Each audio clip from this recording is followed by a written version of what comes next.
Honey Bunny! Hulaan mo kung anong natutunan ko ngayon. Anong natutunan mo, Chichi?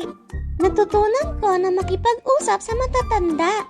Kailangan ko magsabi ng espesyal na salita upang magpakita ng respeto. Po at opo. Tama ba? Tama. Ang po at opo ay napakahalagang salita sa mga Pilipino. Alam mo ba kung kailan gagamitin ang mga ito?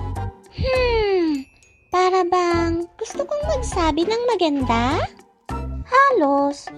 Pero ang po at opo ay ginagamit para magpakita ng respeto.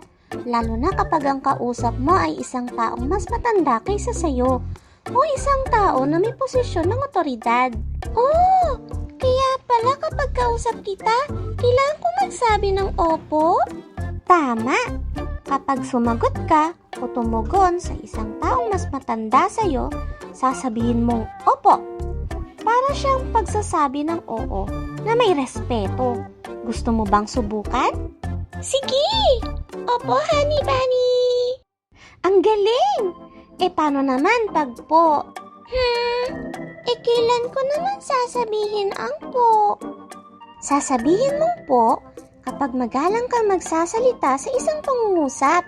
Halimbawa, kung tatanungin kita, pwede mo bang ipasa sa akin ang librong iyon? Maaari mong sagutin, opo, heto po. Pinapalakas nito ang respeto sa iyong pagsasalita. Oh, kaya pala kapag kausap kita, sasabihin ko, hindi ko po alam kung nasaan ang libro, tama ba? Oo, tama. Ang paggamit ng po at opo ay nagpapakita ng pagiging magalang at may respeto. Isa itong malaking bahagi ng ating kultura.